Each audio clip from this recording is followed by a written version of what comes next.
Who are you chatting with? Who is Emily?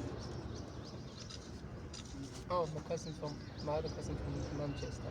What? Your cousin. So you have a cousin at Manchester?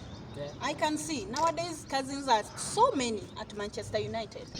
Okay, no problem. For how long have you been chatting? It's my cousin all the time.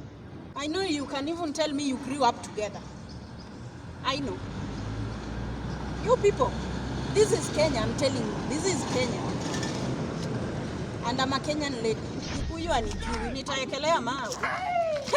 She's even calling. Pick the call. Oh yeah, pick the call. Huyu nitaeka mawe hapa. Pick the call, man.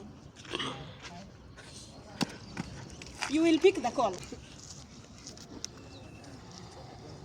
You called at the wrong time. Speak later.